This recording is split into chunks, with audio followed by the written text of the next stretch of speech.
Hello, my spirit guides. Happy afternoon. Big hugs.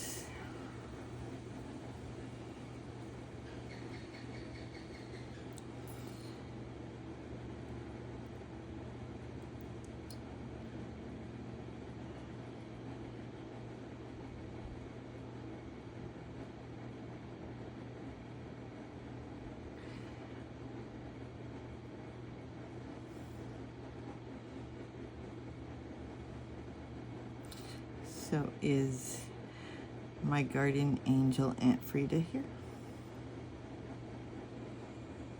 And my spirit guide Grandpa Fred, my ancestor Sue, and Archangel Michael. Yes, thank you. I love you guys. Thank you for joining me.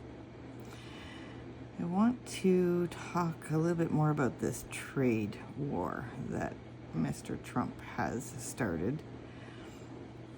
So the numbers that he's calculating, so he had a graph. In fact, I might be able to pull it up for you so you can see it. Let's see, where can I get it?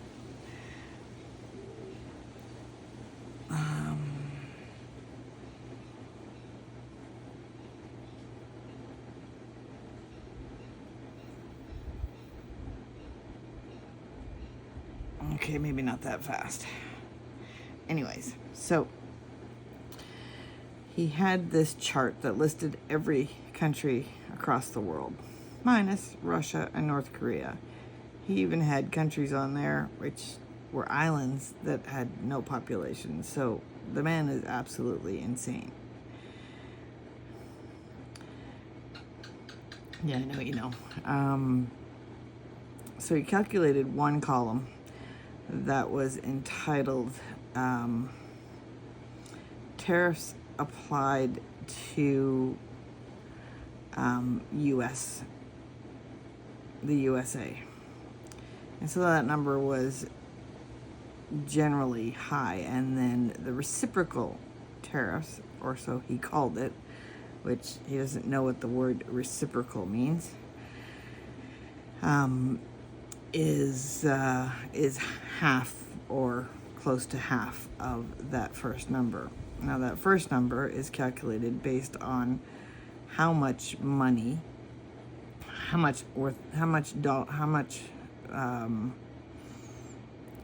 the volume of products in dollars a country imports from the USA versus the value of products exported to the USA. And he comes up with this percentage.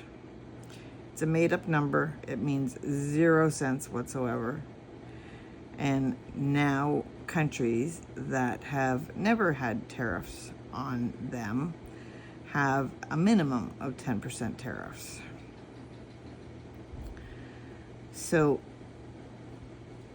this is causing the stock market to crash. This is causing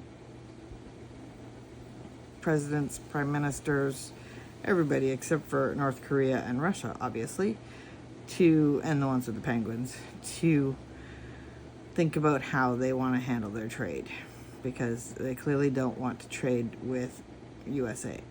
Canada's the same. So the questions that I have would be, does Donald Trump know what he's talking about?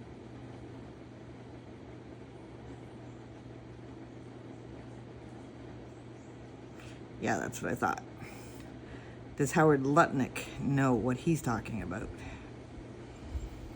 No. And Scott Bessent? No. So they're just floating numbers, coming up with numbers so that they could attempt to incur tariffs, which the consumer then pays. So the United States doesn't get anything out of it.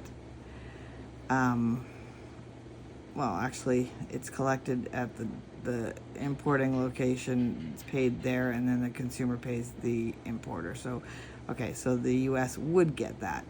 So they're calculating on getting 6.2 or $4 trillion out of this trade war, which I think what most people are doing are either saying, you know what, I'm not going to buy anything of yours, and I'm not going to sell you anything of mine. Go get it somewhere else.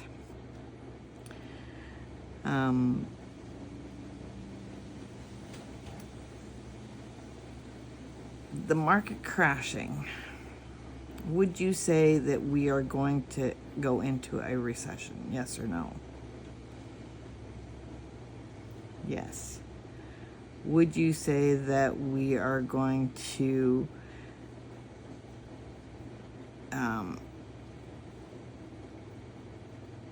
have a huge inflation rate? And I'm talking about the world. I'm not talking about any one country. I'm talking about, so this is what Donald Trump has imposed on the rest of the world, and he, including all the rest of the countries, we are all going to face the same things as I see it. Am I incorrect?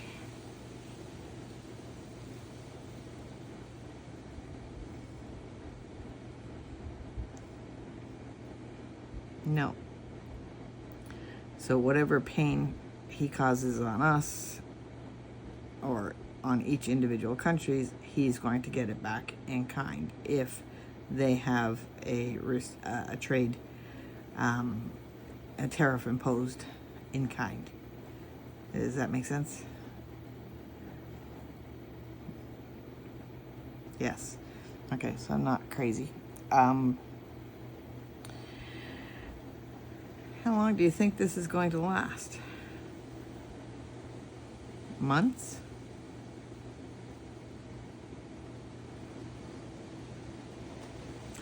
Will it last until Donald Trump is no longer in office? Yes? Okay, so obviously I have other knowledge on that. So the message to the world would be to be patient. Impose your trade tariffs, whatever you want to impose, with the ideal that it's only going to last until Donald Trump is no longer in office. Is that the way that the world should be looking at it? And if that period is 3+ years, which I think won't last that long, then the detriment to the country and to the economy is not going to be as bad, is it?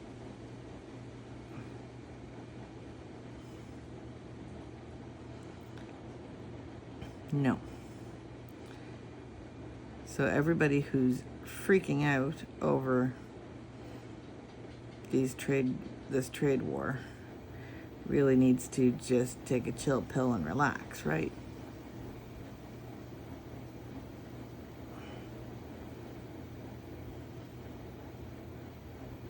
Yes. In terms of stock market, with it declining as it is, once the trade war ends, will the stock market regain its traction? Will it regain it quickly? So people who have savings in stocks, bonds, in the market of some sense, 401ks, I guess, they will rebound. Yes. Okay. And let's talk about Elon Musk for a minute. So he's planning to leave the White House at the end of May. Is that his choice?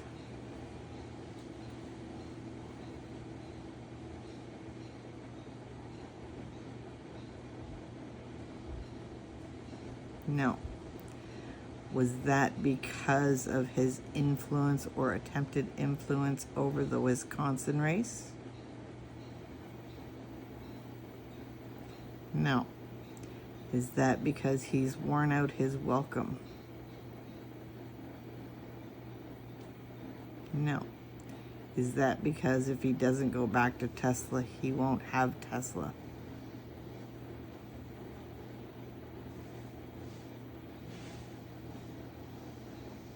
Yes. Is Tesla close to bankruptcy? Are the board members very upset with Elon? Yes. Has he been removed as CEO? Yes. Or if he hasn't yet, he's going to be. Yes. So they're actively looking for somebody to replace him. So if he doesn't get back there until the end of May, the chances of him retaining his position is probably next to nil. Yes. Okay.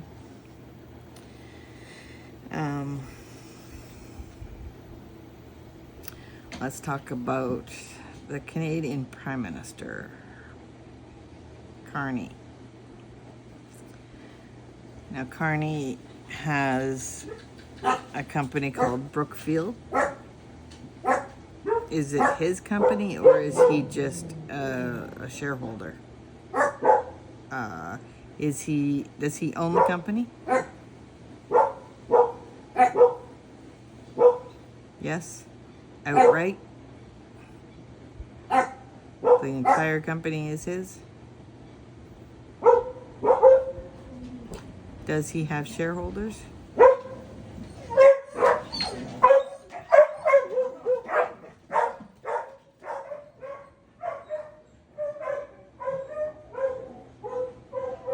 People on the street. Okay, back to Brookfield.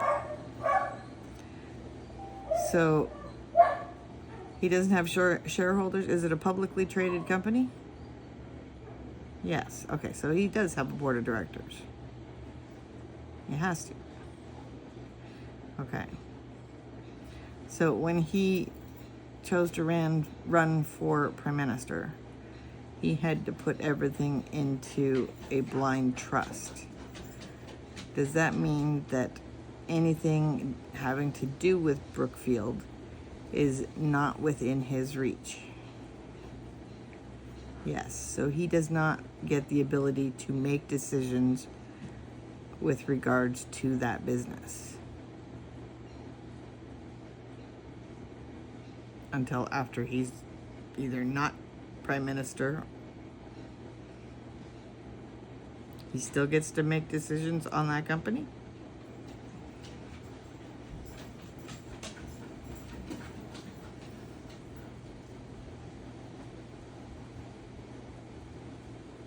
He doesn't get to make decisions on that company.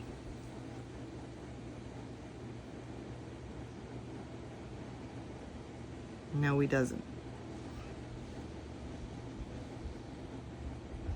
Okay.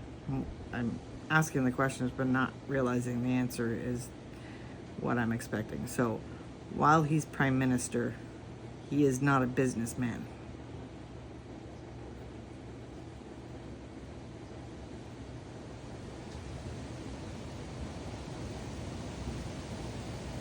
That's what the blind trust is for.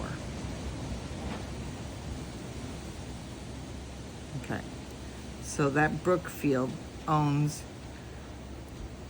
some of the pipelines in Canada. But he himself directly is not a part of that. Is that correct? Yes. So he has no control over the location, the implementation, the costs, anything to do with any of the pipelines. That's a different division. Okay. So where people are saying that he's part of the pipelines and it's because of him that no pipelines are being built, he doesn't actually have a choice about it, but he is making the right decision for Canada and climate control, or climate change. Yes, which is the right decision to make. Okay, that makes sense. Pierre Poilievre is running a campaign of smash. He is not really stating anything that he's going to do for Canadians. He's just smearing Carney's name all over the place. Kind of reminds me of Donald Trump and what he did with Biden and Kamala. Would you say that Pierre Poilievre and Donald Trump are one of a kind? Yes. Would you say Danielle Smith and Donald Trump are one of a kind?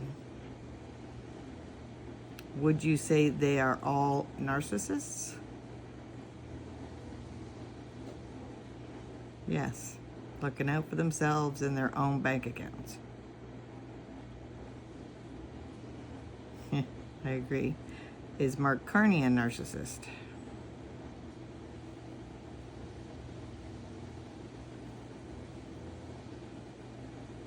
No.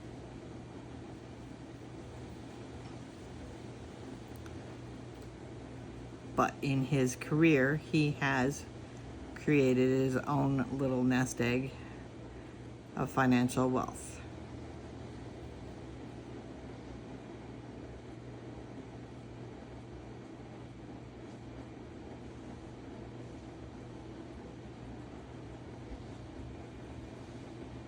Yeah, he's not a narcissist. I don't see him as a narcissist. But he has created a financial portfolio that will look after him and his family. But he did that through hard work and not taking from the poor like Donald Trump. Got it. Is Pierre Poilievre, does he have a nest egg? And he's only ever been in the government of some kind. So how would he acquire a nice little nest egg?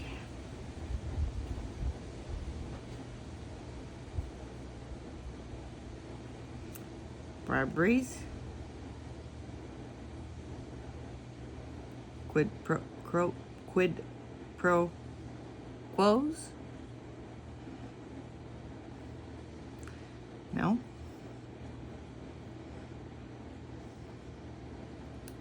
Good investments?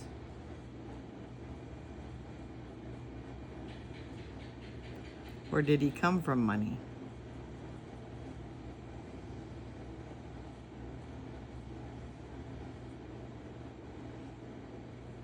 You don't know. No words. Okay.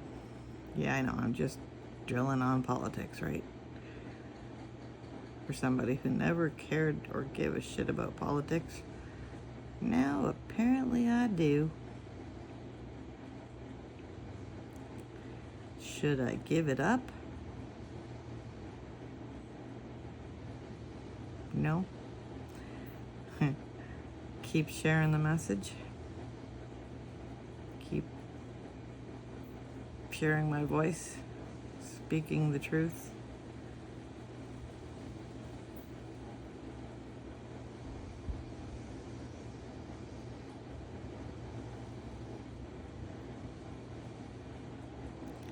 Holding people accountable.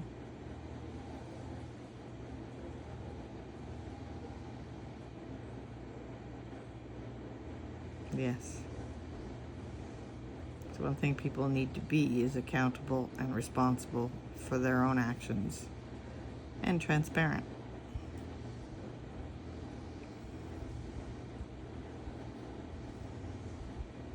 Okay, well, I guess that's enough politics for tonight. Hugs to you all.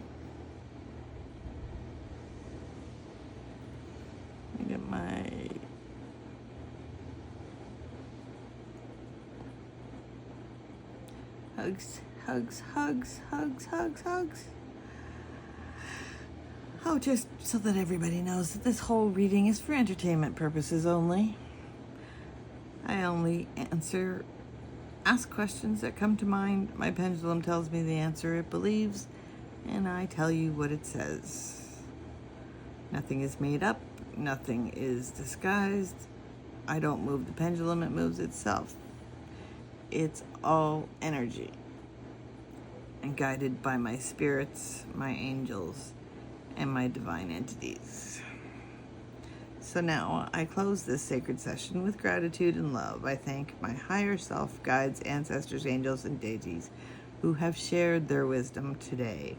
I honor the messages received and release all energies from this space.